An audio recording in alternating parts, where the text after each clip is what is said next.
Welcome छ साथीहरू मेरो मिनी भ्लगमा। आशा छ यो मिनी भ्लग गरेर मलाई पनि साथ दिनुहुनेछ। अनि हाल चाहिँ म अहिले काठमाडौँतिर छु होइन। अनि काठमाडौँ पनि 2 दिन भयो पानी पर्न लागेको हो। चिसो चिसो मौसम नै छ हल्का। यस्तो चिसो मौसममा के गर्ने भनेको चिसोमा उठेर अनि फ्रेस भएर अनि म आफूहरू रुम बढाल्न लागेँ कि अनि अब काममा पनि जानु। अनि म आएको पनि 10-15 दिन भयो कामै गर्न भन्दा फेरि अब आफूलाई पनि त जाँगर लाग्दैन नि त। अनि त्यही भएर काम गर्नु पऱ्यो भनेर म पनि सेल्सतिरै लागेको छु क्या आजभोलि।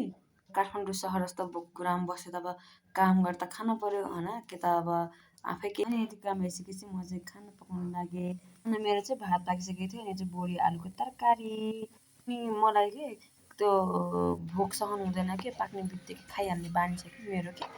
अनि खानासाना खाइसकेपछि म चाहिँ रेडी भएर बसतिर लागेको क्या। अनि यस्तो कोचाकोच बसमा के यस्तो देखेर त के गर्ने है। चढ्न मन त लाग्यो तर गइहाल्नुपर्छ नि त काम छ। अनि अब आफ्नो लागि पनि जान पऱ्यो होइन। अनि यतिकैमा जाँदै थिएँ अनि म आफ्नो काम गर्ने ठाउँमा पनि म पुगिसकेँ। यो चाहिँ अब हाम्रो पसल हो। अनि यो पसल चाहिँ पसलको नाम चाहिँ बोर्डर प्यालेस हो। यहाँ चाहिँ न्यू फेब्रिकहरू सिल्क साडीहरू सबै मतलब जस्तो खोज्छ त्यस्तै पाउनु पनि हुन्छ, हेर्न सक्नुहुन्छ। यो 3 तल्ला माथि पनि छ। अनि बिचमा चाहिँ जेन्ट्स टाइपको पनि छ। अनि यहाँ बहिनीहरू चाहिँ नदेखाउनु भनेको थियो तर मैले उनीहरूलाई देखाइदिएको थिएँ नि त। अनि हामी चाहिँ माथितिर अरू कपडाहरू पनि फोल्ड गरेर राख्नुपर्छ नि त। अनि फोल्ड गर्दै थियौँ। अनि यतिको फोल्ड गर्दा अनि मैले चाहिँ ऐनामा आफूलाई पनि देखाएँ होइन। अनि बहिनी पनि यहाँ कपडा फोल्डहरू गरेको थियो।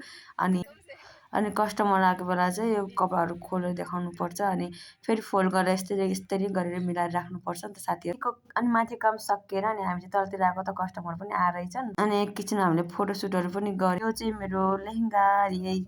अनि यही पसलमा पनि बुटिक पनि छ नि त। अनि बुटिक फोटोसुट गर्दा गर्दा कतिखेर राति पऱ्यो थाहै भएन। त्यसपछि 7 बजी त छुट्टी हुन्छ हाम्रो। त्यसपछि हामी घर जान लाग्यौँ। म र एउटा प्रतिमा बहिनी छ।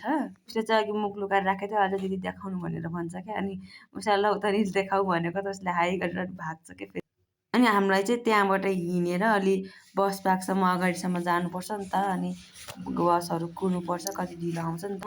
अनि मदन भनेको लोलाङतिर हो। लोलाङमा 7 बजीमा आउँछ। अनि घर पुगेर मेरो खाना पनि पाक्यो। यतिको मेरो मिनी भ्लग पनि सक्यो। By by.